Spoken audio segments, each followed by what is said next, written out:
El día de hoy vamos a empezar una serie de prédicas, nuestra primer serie de predicaciones en nuestra iglesia Sion. Y esta serie le hemos llamado Los Pactos Revelados. Suena interesante. El día de hoy vamos a hablar acerca del pacto de Dios. ¿Qué significa la palabra pacto?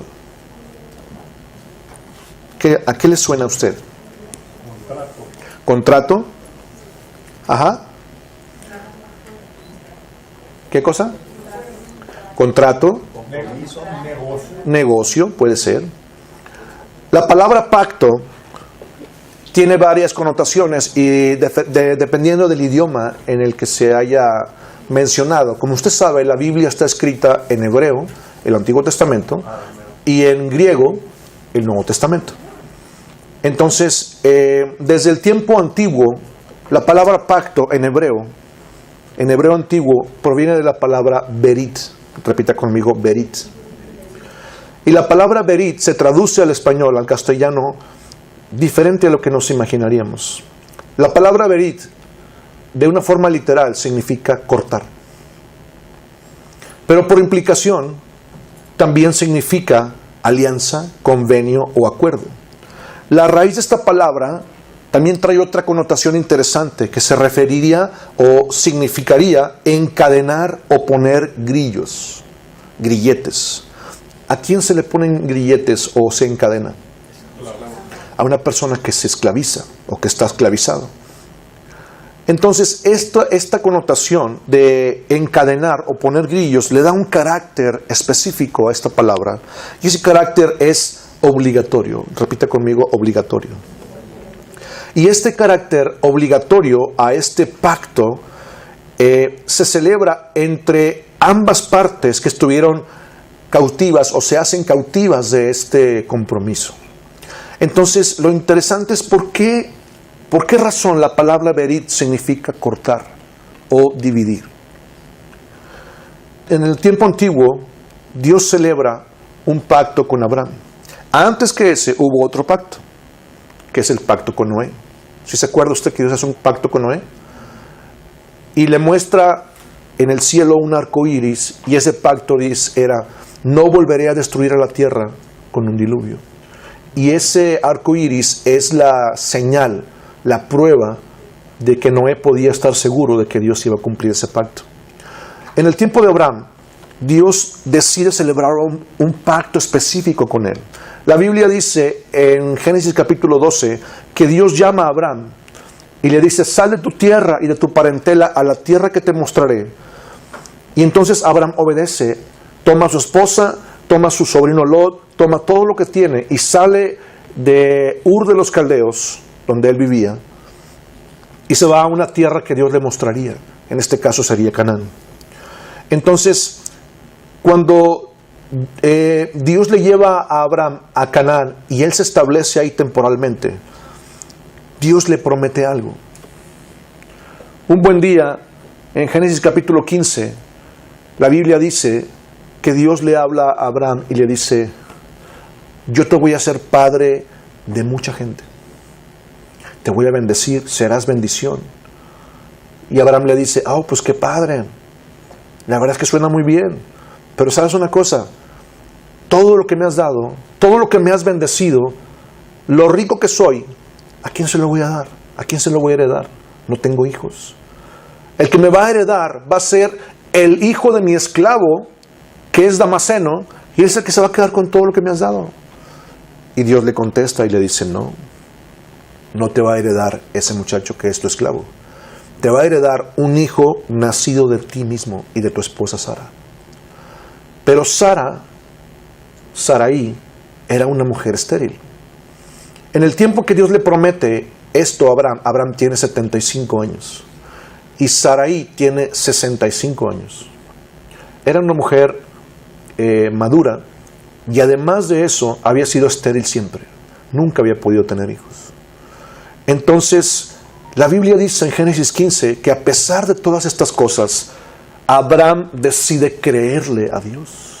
Génesis 15:6 dice: y le creyó a Dios y le fue contado por justicia.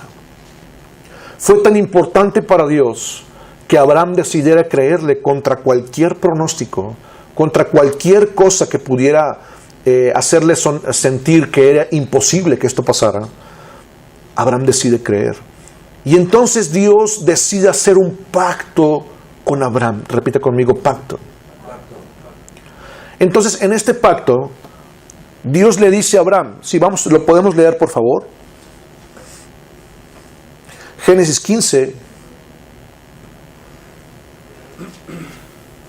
del versículo 4 al 9, y después nos brincamos al 17 y 18. Génesis 15, versículos 4 al 9, y después seguimos al versículo 17 y 18. Dice la Biblia: luego vino él palabra de Jehová diciendo, no te heredará sino un hijo tuyo será el que te heredará. Lo llevó afuera luego y le dijo, mira ahora los cielos y cuenta las estrellas si las puedes contar. Y le dijo, así será tu descendencia. Y creyó a Jehová y le fue contado por justicia. Y le dijo, yo soy Jehová que te saqué de Ur de los Caldeos para darte a heredar esta tierra. Y él respondió, Señor Jehová, ¿en qué conoceré que la he de heredar? Y le dijo, tráeme una becerra de 3 años, y una cabra de 3 años, y un carnero de 3 años, y una tórtola también, y un palomino. Una pregunta para usted. ¿Por qué Dios le pidió esos animales? ¿Alguien puede leer el versículo 10, por favor? Y tomó él todo esto, y los partió por la mitad, y puso cada mitad una enfrente y la otra más. No partió las aves. Gracias. Fíjese bien lo que dice el versículo. Y tomó Abraham los animales y los partió por la mitad. ¿No cree usted que los partió aquí así? Sino que los partió desde la cabeza hasta terminar el cuerpo del animal, así. 2 mitades simétricas, iguales. Y puso una mitad de un lado y otra mitad del otro lado. Así lo hizo para las vacas, para el becerro, para las cabras, etcétera, los borregos. Las aves no. ¿Por qué hizo esto? En el tiempo antiguo existía una forma de celebrar los pactos en tiempos de Abraham. 2 reyes, por ejemplo, 2 gobernantes podían hacer un compromiso, un acuerdo, un pacto de ayuda mutua, por ejemplo. Si alguien viene a atacarme, tú me ayudas. Si alguien viene a atacarte, yo te ayudo. ¿Sí? ¿Te hace falta recursos económicos? Yo te ayudo. ¿Te hace falta ayuda militar? Yo te ayudo. ¿Te hace falta construir? Yo te ayudo. O tú me ayudas. Era un pacto, por ejemplo, de colaboración. Había muchos tipos de pactos. Pero en este pacto, recordemos que esto se volvía un carácter obligatorio. Este pacto se volvía obligatorio. ¿Por qué? Porque la palabra berit también implica encadenarte o ponerte un grillo, un grillete en tu tobillo. Eso significa que la persona quedaba enlazada a este compromiso. ¿Sí me estoy explicando?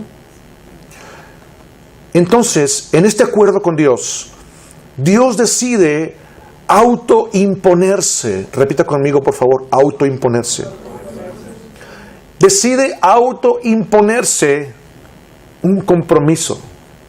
Pero si usted revisa Génesis capítulo 15, en donde viene este pacto, en ningún momento Dios le pide a Abraham que haga algo para participar en este pacto. Es decir, todos los compromisos del pacto estaban del lado de Dios. ¿Por qué? Muy simple. Porque Abraham no tenía nada que ofrecer. Imagine usted, por ejemplo, que mi amigo Hugo es millonario. Y de repente llega aquí a la iglesia y yo le digo, quisiera una cita contigo en tu oficina. Ah, muy bien, te espero tal día en mi oficina. Entonces, en ese día llego a la cita, es un edificio enorme, el último piso, una oficina gigantesca, él es el dueño de la empresa. Y llego yo, me anuncian, paso, y le digo, señor Hugo, Mendiola, vengo a ofrecerle un pacto, un acuerdo. Él diría, ok, ¿qué tienes para ofrecer? Y yo me quedo así. ¿Tienes propiedades? No. ¿Tienes bienes raíces? No. ¿Tienes inversiones? No. Entonces, ¿qué tienes para ofrecer? Pues nada más yo, mis 2 manos, mi persona, mi trabajo.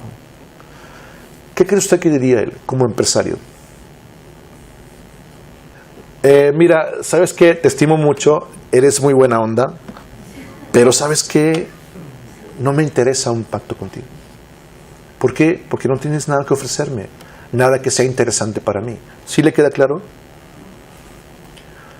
Dios mismo decide, Él de su propia voluntad, decide celebrar un pacto con Abraham, aún sabiendo que Abraham no tiene nada que ofrecer. Y Dios mismo se autoimpone todas las condiciones unilaterales para que este pacto funcionara. Esto sucedió para que nosotros pudiéramos empezar a vislumbrar, empezar a tener una idea de qué es lo que hay en el corazón de Dios. Génesis 15, versículos 17 y 18. Génesis 15, 17 y 18 dice así: y sucedió que puesto el sol y ya oscurecido, se veía un horno humeando y una antorcha de fuego que pasaba por entre los animales divididos. Aquel día hizo Jehová un pacto con Abraham. Quiero explicarle por qué dice esto. Los reyes antiguos que hacían este tipo de pactos traían animales justo como lo hizo Abraham. Los partían por la mitad, desde la cabeza hasta todo el cuerpo, 2 mitades iguales, y las ponían separadas una de otra. Y entonces, ¿qué es lo que hacían ellos? Imagine usted que aquí estaba una mitad y acá estaba otra mitad del animal. Y en medio había un espacio. El rey que empezaba a prometer o a jurar, empezaba a pasar por medio de los animales divididos, más o menos en esta forma, y empezaba a prometer, empezaba a hacer un juramento. Yo, rey fulano de tal, del reino fulano de tal, prometo estar contigo, ayudarte militarmente, económicamente. Y cuando está pronunciando este compromiso, está pasando por el medio de los animales divididos, en una forma de 8, por ejemplo, o en una forma de símbolo de universo.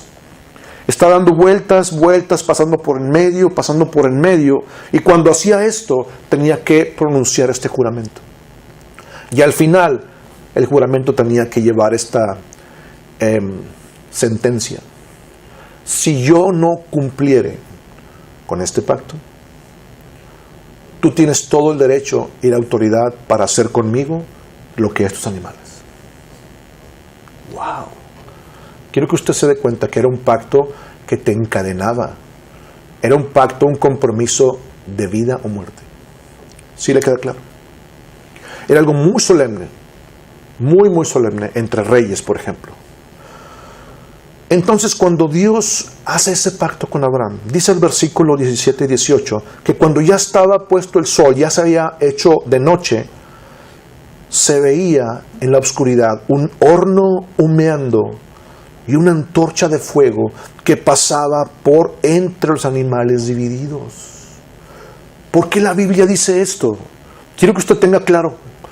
Dios mismo decide descender al nivel de los seres humanos, al nivel de Abraham, al nivel de su entendimiento del tipo de pacto que él conocía, para que tuviera sentido para él. Dios decide descender a nuestro nivel de entendimiento, y él empieza a pasar esa antorcha de fuego. Representa el mismo Espíritu de Dios que Abraham podía ver, y empezaba a pasar por en medio de los animales divididos. Y más adelante, versículos 19 y 20, dice: yo te prometo que te voy a bendecir. Y empezaba a declarar, versículo 19, 20, 21, 22 hasta el 23. Usted va a encontrar que Dios le promete cosas muy específicas a Abraham mientras está pasando por el medio de los animales divididos. Y la Biblia dice en el versículo 18 que ese día hizo Jehová un pacto con Abraham. ¿Sí le queda claro? Ese pacto, del que vamos a hablar un poco más adelante en esta serie, muy detalladamente, usted va a poder entender que ese pacto tiene vigencia para el pueblo de Israel y para nosotros como hijos de Dios hasta el día de hoy. Ese pacto se llevó a cabo aproximadamente hace, no sé, 5,000 años, tal vez más de 5,000 años, ¿sí? Y es vigente todavía. Está vigente ese pacto. Pasa el tiempo, no voy a ahondar ahorita mucho en este pacto, pero pasa el tiempo y Dios decide levantar un sucesor. En este momento, cuando Dios le promete a Abraham que le va a bendecir, también le dice, en el mismo Génesis capítulo 15, de ti voy a sacar una nación, y esa nación va a estar cautiva 400 años. Mas yo voy a juzgar a la nación que la tuvo cautiva, y después de ahí saldrán con gran riqueza. ¿De qué está hablando? Del tiempo en el que Israel estaría cautivo en Egipto. Fíjese bien, Dios se lo menciona a Abraham desde Génesis 15, que eso iba a pasar. Pero también dice que él descendería y los libraría, y saldrían con gran riqueza, lo cual sucedió. Entonces, si nos trasladamos a este tiempo, en el tiempo de Moisés, en ese tiempo Dios decide celebrar también un pacto con Moisés. El pueblo está cautivo en Egipto. Tienen 400 años cautivos en Egipto y ellos se habían olvidado, se habían perdido en sus necesidades diarias, en su cautividad, en el dolor de estar siendo esclavos. Habían olvidado lo que Dios les había prometido. Se habían sentido que Dios los había abandonado. ¿Sí me estoy explicando? En ese tiempo, Dios levanta a un hombre que es Moisés. Moisés tenía ya alrededor de 40 años en el desierto cuidando las cabras, las chivas de su suegro Jetro. ¿Sí? Pero antes de eso había sido criado en Egipto como príncipe. Fue criado como un hombre con mucho conocimiento. Fue criado al nivel de un príncipe. ¿Y por qué pasó esto? Porque Dios preparó todo desde que él iba a nacer. Dios preparó todo. Dios empezó a preparar a un hombre para, en el momento correcto, levantarlo como libertador de su pueblo. Cuando esto pasa, hay un pasaje en la Biblia que yo quisiera que usted viera. Éxodo 34, versículo 6. En Éxodo 34, Israel ya salió de Egipto, ya Dios le ordenó empezar a construir el tabernáculo, le empezó a dar instrucciones específicas de cómo hacerlo, lo vamos a ver más adelante en esta serie. Pero en el versículo 6 del capítulo 34 de Éxodo, Dios se revela a Moisés y también, por implicación, se revela al pueblo de Israel. Cosas muy importantes que yo quisiera que usted viera. Éxodo 34, 6 dice: y pasando el Señor por delante de él, proclamó: yo soy el Señor, yo soy fuerte, misericordioso y piadoso, tardo para la ira y grande en misericordia y verdad. Esto que usted está viendo aquí es una revelación con la cual Dios decidió revelarse a Israel en tiempo de Moisés. Dios no se reveló así a Abraham, ni a Isaac, ni a Jacob, ni a Noé, ni a nadie más. En este momento, Dios decide revelar algo que ahora los judíos tienen muy claro. Nunca olvidan esto. Algo que implica el carácter mismo de Dios. Quiero que usted vea esta palabra, misericordia. Dice: tardo para la ira y grande en misericordia y verdad. Esta palabra misericordia es una palabra que no tiene traducción correcta o completa en ningún otro idioma. Esta palabra que usted ve ahí es traducida al español a veces como misericordia, a veces como fidelidad, pero realmente en cualquiera de los casos su traducción es bastante pobre, bastante incompleta a lo que realmente esta palabra quiere decir. Esta palabra en hebreo es Gesed.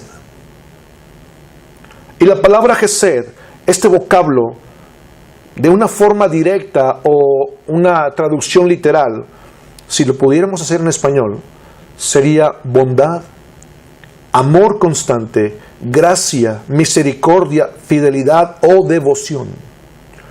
Este vocablo, esta palabra hebrea Gesed, que refleja el carácter con el que Dios quiso revelarse a Moisés, se usa en el Antiguo Testamento 240 veces. Pero ¿qué significa? Si pudiéramos tratar de buscar un significado un poquito más completo, algo que reflejara un poco más el contenido de esta revelación que Dios le da a Moisés, de su propio carácter. En un sentido amplio, bastante amplio, podríamos decir que Hesed significa un amor tiernamente leal o un amor inagotablemente fiel. ¡Wow! Es un amor invenciblemente fiel. Eso significa que este amor nunca va a dejar de ser. El amor entre los seres humanos siempre tiende a ser sentimentalizado. ¿Está de acuerdo conmigo? Si usted le pregunta a alguien, si hacemos una encuesta en la calle, por ejemplo, y le preguntamos a la gente, ¿usted me puede decir qué es el amor? ¿Qué le va a decir la gente? Es un sentimiento. Sin embargo, el amor no es un sentimiento. El amor produce y se manifiesta a través de emociones y sentimientos. Pero el amor es algo mucho más profundo. Si es desconectado de pacto, por ejemplo, entonces sería algo como, así como la fuerza y la constancia en un matrimonio significarían, si no hay un amor desinteresado, solamente comunicarían el cumplimiento de una obligación. Imagina usted un matrimonio donde tengo que ir a trabajar, sí, te voy a tener que dar dinero, o la esposa, te tengo que lavar la ropa, te tengo que hacer esto, te tengo que hacer lo otro. ¿Por qué? Pues porque es mi obligación. Pacto sin amor solamente cae en obligación. Las personas que estamos casados estamos en un pacto, estamos de acuerdo. Pero si nosotros quitamos ese carácter, ese contenido importante de pacto, entonces solamente va a reflejar el cumplimiento de una obligación y no un carácter amoroso, comprometido y lleno de misericordia. ¿Sabe usted por qué funciona el pacto? El pacto que Dios hizo con Noé, por ejemplo. ¿Cuántos de aquí han visto últimamente cuando llueve un arco iris? ¿Sabe qué significa eso? Que el pacto está vigente. El pacto con Abraham sigue vigente. La Biblia dice, en ti serán benditas todas las naciones de la tierra y tú serás bendición. Ese pacto está vigente hasta el día de hoy. En tiempo de Josué, libro de Josué capítulo 5, poco después de que cruzaron el Mar Rojo, después de 40 años en el desierto, Israel nuevamente se había olvidado del pacto. ¿Cómo se sentiría usted después de 40 años en el desierto? Es más, no le doy más que una semana. ¿Cómo se sentiría usted una semana en el desierto? Desorientado, enfermo, cansado. ¿Sí? Ahora imagine usted 40 años ahí. El pueblo de Israel estaba realmente perdido. Habían decidido creer que Dios los había abandonado. Y cuando Dios le habla a Josué que preparen al pueblo para santificarse porque van a entrar a la tierra prometida, en el capítulo 5 de Josué, la Biblia dice que Dios le ordena, antes de empezar la conquista de la primera ciudad que era Jericó, Dios le dice a Josué, necesito que hagas dos cosas primero, mijo. Una, vuelve a circuncidar a los hijos de Israel. La primera vez fue en tiempo de Abraham. Génesis 17, Dios le dice, esta es la única cosa que te va a tocar a ti en el pacto que tenemos tú y yo. Todo varón será circuncidado a partir de los 8 días. Esa es la única parte que tenían, y obediencia, por supuesto. Entonces, en tiempo de Josué, Dios le dice, vuelve a circuncidar de nuevo a los hijos de Israel, porque todos los que estaban entrando a la tierra prometida eran los niños o los bebés que nacieron en el camino, en el desierto, o los que salieron siendo muy pequeñitos de Egipto. No estaban circuncidados. ¿Sí? Entonces Josué lo hace. Y la segunda parte era volver a ratificar el pacto. Ese día, diosidentemente, no digo coincidentemente porque es una diosidencia, Dios preparó todo la fecha exacta, el momento, la semana correcta, el día, una vez al año, cayó el tiempo de la Pascua. Celebraron la Pascua y ese día el maná se terminó. Hubo un cambio de ciclo. ¿Cuándo? Cuando ellos volvieron a ajustarse, a alinearse al pacto que Dios había celebrado con Abraham. Es decir, ese pacto está vigente. La pregunta es, ¿por qué podemos confiar que ese pacto está vigente? Eso, porque Dios lo dijo, sí. Ajá. Sí, pero ¿qué me garantiza a mí? ¿Qué le garantiza a usted que Dios va a seguir cumpliendo esa palabra? Si usted busca en la Biblia, lo único que usted va a encontrar es que Dios no puede negarse a sí mismo. La Biblia dice en Malaquías 3:6, porque yo Jehová no cambio, por esto, hijos de Jacob, no habéis sido consumidos. ¿Por qué? Porque Dios es fiel. Porque Él permanece fiel a la palabra que Él te dio a ti, a su promesa, a su pacto. ¿Sí le queda claro? La Biblia dice en el Nuevo Testamento, 2 de Timoteo 2:13, si nosotros somos infieles, Él permanece fiel. Fíjese bien, si nosotros somos infieles, Él permanece fiel. Él no puede negarse a sí mismo. Por favor, repita conmigo esta frase. Él no puede negarse a sí mismo. ¿Por qué no puede negarse a sí mismo? Es el punto al que quiero llegar. Dios no puede negarse a sí mismo porque Él se reveló a Moisés y al pueblo de Israel como Gesed. Yo soy Gesed. Mi carácter para ti nunca va a cambiar. Nunca voy a cambiar. Porque mi amor por ti es un amor inagotablemente fiel. ¡Wow! Es algo muy poderoso. Pasa el tiempo y llega otro personaje que habíamos estado esperando por mucho tiempo en la humanidad. Los judíos tenían cientos de años, miles de años esperando un Mesías. Algunos judíos ortodoxos hasta el día de hoy siguen esperando al Mesías. Nosotros como hijos de Dios sabemos que Jesús era nuestro Mesías. Y cuando Jesús viene, empieza su ministerio, hace muchos milagros, el Espíritu de Dios está sobre él. Dios lo envía como profeta, como maestro, pero además de eso, Jesús se levanta como el prototipo de lo que tú podrías llegar a ser, de lo que yo podría llegar a ser con la ayuda del Espíritu Santo. Y cuando llega el tiempo del final de su ministerio, un día antes de que Él sea crucificado, es decir, Jesús es crucificado un viernes a partir de las 3 de la tarde, resucita un domingo antes de las 6 de la mañana, pero un día antes del viernes que Él sea apresado, es decir, el jueves en la noche, ese día en la noche, antes de que caiga el día, Jesús celebra la Pascua con sus discípulos.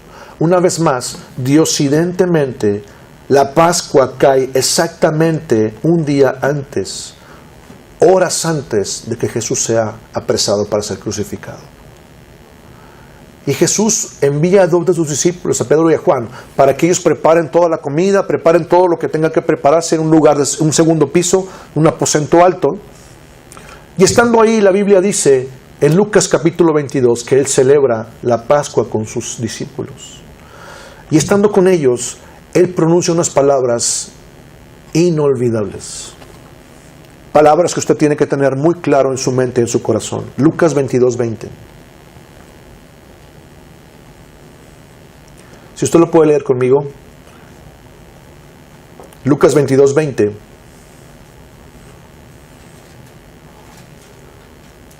Por favor, observe estas palabras. De igual manera, dice la Biblia, de igual manera, después que hubo cenado, tomó la copa diciendo: esta copa es el nuevo pacto en mi sangre que por vosotros se derrama. Cuando dice nuevo, ¿qué significa? Cuando dice nuevo, significa que hay un pacto viejo. ¿Cuál es el pacto viejo, el pacto anterior? El pacto con Moisés. No se preocupe, a partir de la siguiente semana vamos a empezar a explicarlo detenidamente. No se pierda el próximo episodio. Pero en este momento Jesús está diciendo, esta copa, es decir, este jugo de uva que representa mi sangre, que será derramada por ustedes, es el principio de un nuevo pacto. Repita conmigo, nuevo pacto. Y esta palabra pacto, como usted sabe, el Nuevo Testamento fue escrito en griego. Esta palabra pacto en griego tiene dos connotaciones interesantes que yo quiero mencionarle. ¿Sí le está quedando claro? ¿Sí? Muy bien. La primera palabra en griego que se traduce como pacto es sunteke. S-U-N-T-H-E-K-E. Sunteke. Y es el acuerdo matrimonial, por ejemplo, o se refiere al acuerdo, al compromiso entre dos personas. Por ejemplo, el pacto de David con Jonatán. Era un pacto de amistad. Pero también se puede referir al pacto de matrimonio entre dos personas que se casan. Esa palabra en griego es sunteke. Pero la palabra que Jesús utilizó en Lucas 22:20 no es sunteke. La palabra que Jesús usó en este pasaje es diateke. La palabra pacto que Jesús menciona en Lucas 22:20 es diateke en griego.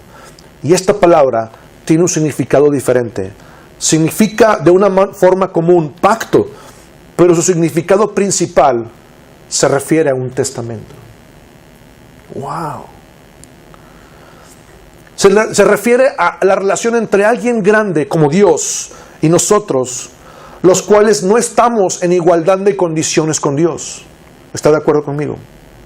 Diateke significa un acuerdo entre alguien grande, poderoso como es Dios, y alguien tan simple como nosotros, que no tenemos nada que ofrecerle.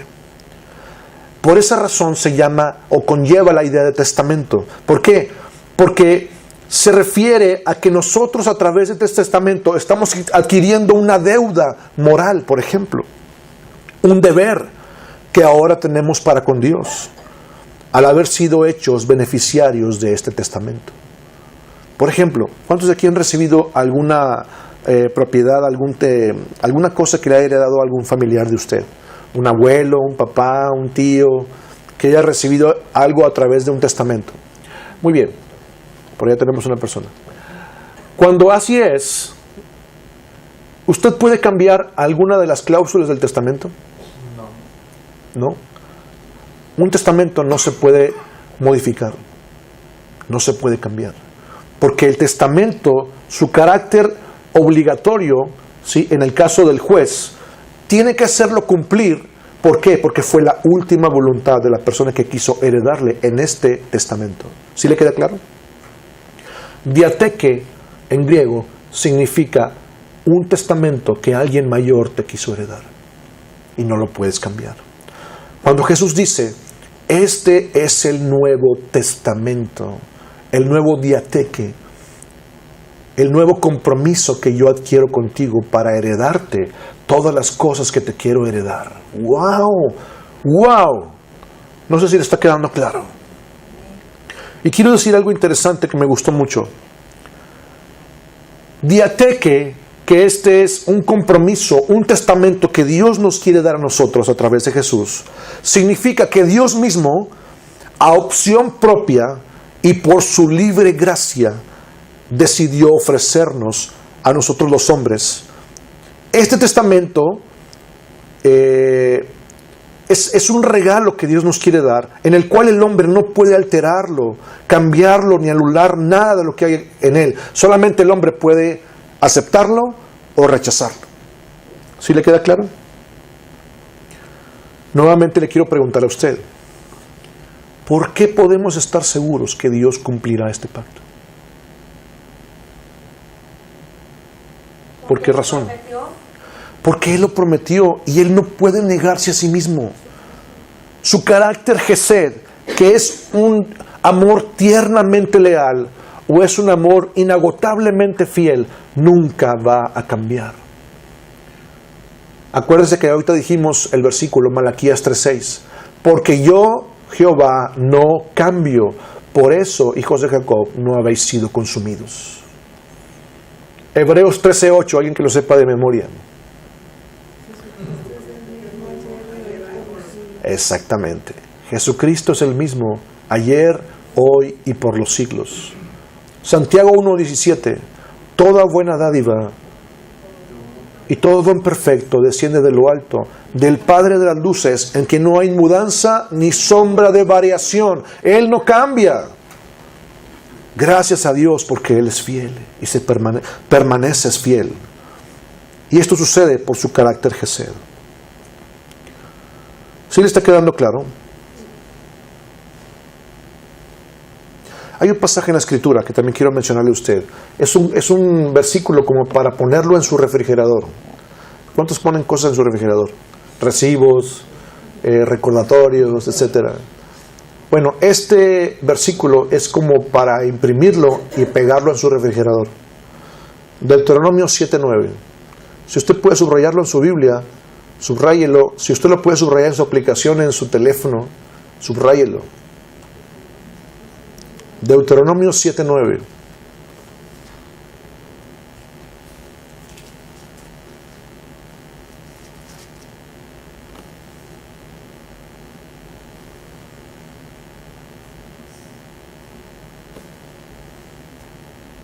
Dice la Biblia: conoce pues que Jehová tu Dios es Dios, Dios fiel, que guarda el pacto y la misericordia a los que le aman y guardan sus mandamientos hasta 1000 generaciones.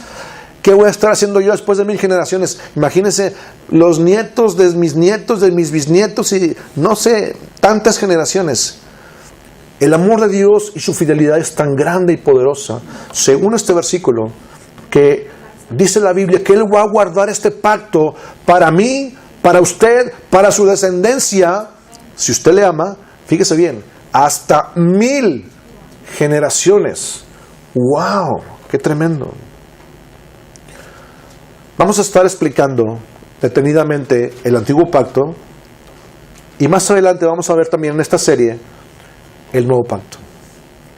Para poder entender el nuevo pacto, usted va a tener que conocer al menos los aspectos más importantes del antiguo pacto.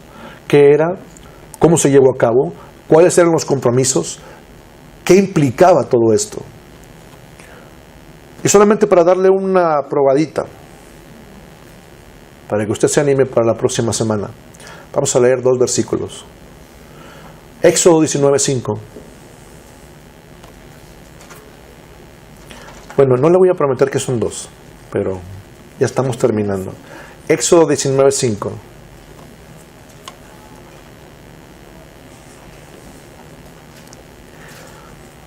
Éxodo 19 es meses después de que salieron de Egipto. Dios empieza a llamar a Moisés y le dice: yo quiero hacer un pacto contigo. Todavía no estaba establecido el pacto con Moisés. Y Dios le dice: yo quiero hacer un pacto con ustedes. Vamos a leer. Éxodo 19:5. Ahora pues, si diereis oído a mi voz y guardareis mi pacto, vosotros seréis mi especial tesoro sobre todos los pueblos, porque mía es toda la tierra.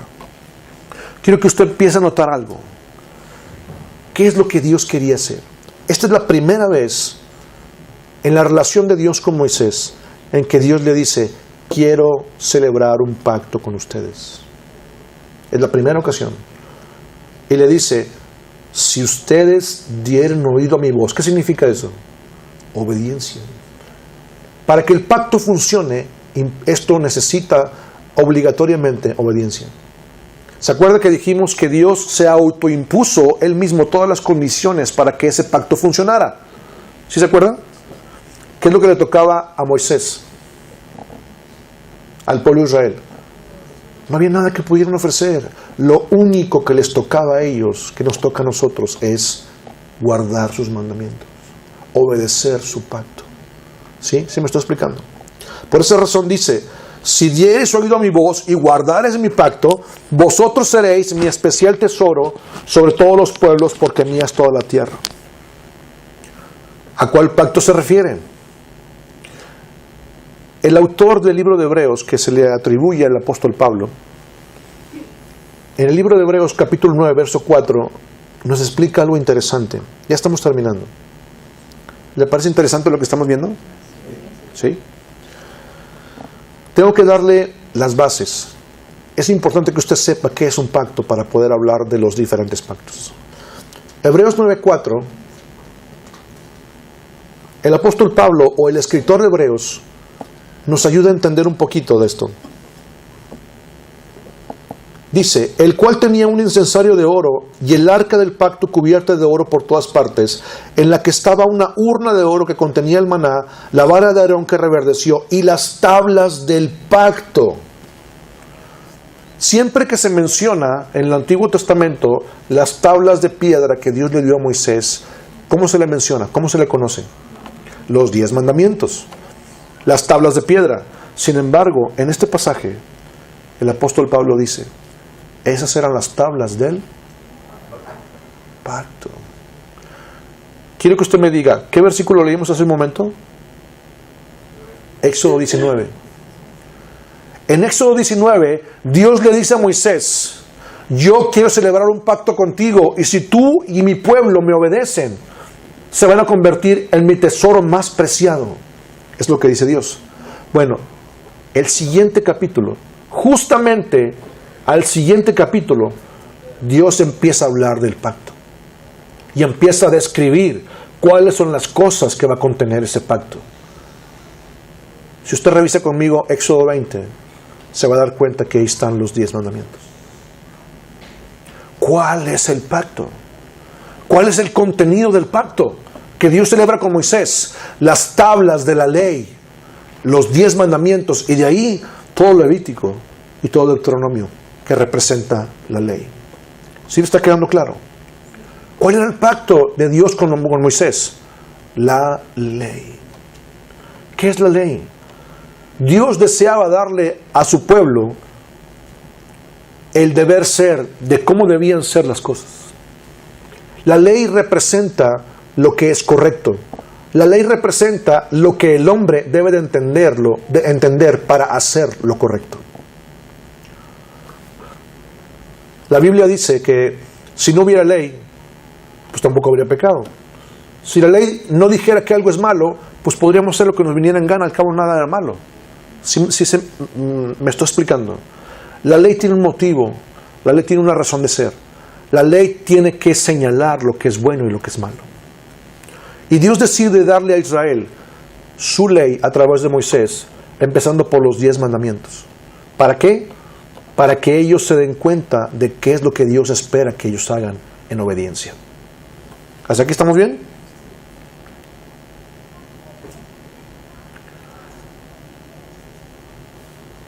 En Éxodo 24, estamos por terminar. Este tipo de enseñanzas es importante que usted revise en la Biblia lo que estamos hablando. ¿Por qué? Porque es necesario que usted lo vea con sus propios ojos. Le prometo que solamente tenemos 2 pasajes más. 2 versículos, ¿terminamos? Bien. Éxodo 24. Fíjese bien.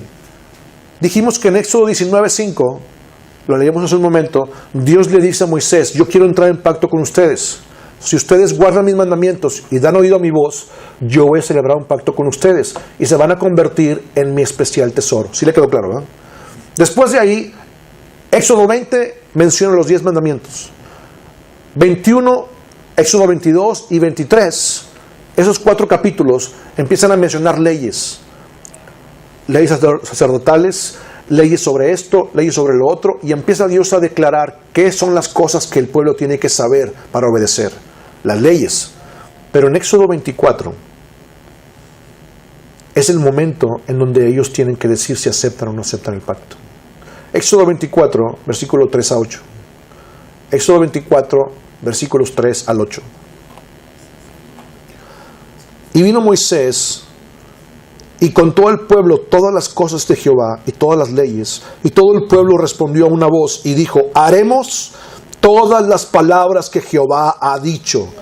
Y Moisés escribió todas las palabras de Jehová, y levantándose de mañana, edificó un altar al pie del monte, y 12 columnas, según las 12 tribus de Israel. Y envió jóvenes de los hijos de Israel, los cuales ofrecieron holocaustos y becerros como sacrificios de paz a Jehová. Y Moisés tomó la mitad de la sangre y la puso en tazones, y esparció la otra mitad de la sangre sobre el altar.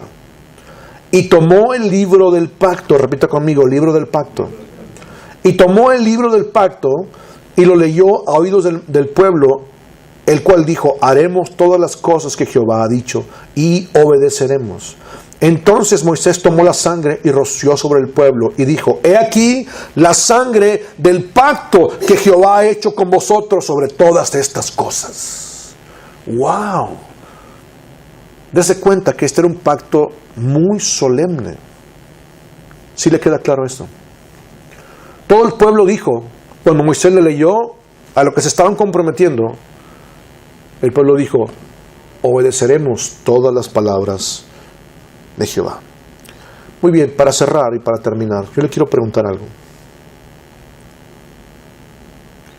Si a partir de ese momento los hijos de Israel empezarían a seguir las reglas de Dios, la ley en sus vidas, es decir, a obedecer este pacto, si la ley ahora les estaba diciendo cómo era la forma correcta, cuál era la forma correcta de seguir y obedecer a Dios, ¿cuál sería la clave para que esto funcionara? Fíjese. Obedecer y llevar los 10 mandamientos. Exactamente. ¿Cuál sería la clave para que el pacto funcionara? Obediencia. Recuerde usted que cuando Abraham celebra el pacto con Dios no tiene nada que ofrecer, solamente estar agradecido y creerle a Dios y obedecer. Cuando Dios celebra el pacto con Moisés, ¿qué puede ofrecer? Nada, no hay nada que puedan ofrecer. Dios decide autoimponerse todas las condiciones para que ese pacto funcione, bendecirlos, estar con ellos, protegerlos, etc. Lo único que el pueblo tenía que hacer era obedecer. Quiero leer con usted un último versículo. Y también este pasaje es para su refrigerador. ¿Por qué? Porque son pasajes que le hablan acerca de lo que usted puede esperar de Dios. Está en la Biblia. Por esa razón estamos tocando esta serie de mensajes. Porque si usted entiende que Dios está dispuesto a cumplir el pacto con usted, esto va a generar en su vida y en su corazón una esperanza poderosa de saber que Dios va a cumplir. Vamos a leer este último versículo. Levítico 26, versículos 3 al 9. Levítico 26, versículos 3 al 9.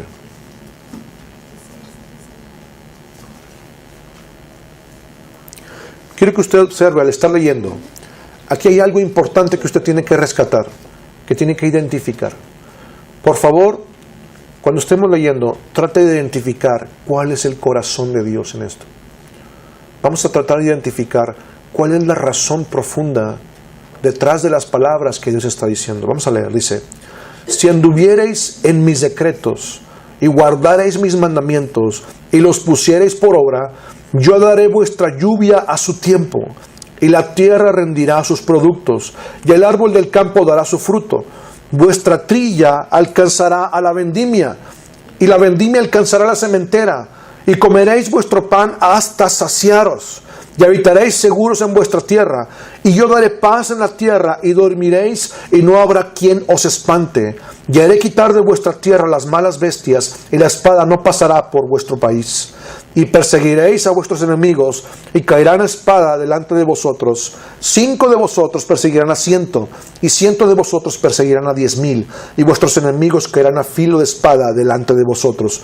Porque yo me volveré a vosotros, y os haré crecer, y os multiplicaré, y afirmaré mi pacto con vosotros.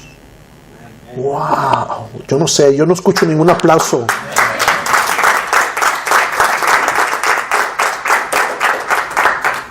Yo le voy a preguntar a usted, ¿pudo usted identificar cuál era el corazón de Dios aquí? Le voy a preguntar de otra forma. ¿Qué es lo que Dios desea a través de este pacto? Lo voy a preguntar otra vez. ¿Cuál es el corazón de Dios para ti hoy en el 2017? A través de este pasaje, ¿qué es lo que Dios quiere hacer para ti? Él quiere sobreabundarte. Él quiere que tus enemigos reconozcan que no estás solo. Que solamente tú o 5 de nosotros que somos pequeñitos persigamos a 100. Y que 100 de nosotros puedan vencer a 10,000. La Biblia dice: yo me volveré a vosotros y os haré crecer y os multiplicaré. ¿Por qué? Porque voy a firmar mi pacto con ustedes. ¿Cuál es la condición? Quiero que usted vea al principio, exactamente. Si anduviereis en mis decretos y guardareis mis mandamientos y los pusiereis por obra, yo daré lluvia a su tiempo. Dios está prometiendo: si hay obediencia, habrá lluvia. Repita conmigo: si hay obediencia, habrá lluvia. Tengo mucho más que compartir. La próxima semana vamos a empezar de lleno con el antiguo pacto de Moisés. Y hay tantos simbolismos tan importantes. Todos los simbolismos que vamos a ver, usted se va a convencer de esto. Desde el tiempo del tabernáculo, Dios estaba hablándoles acerca de lo que el Mesías iba a hacer por nosotros. Póngase de pie, por favor.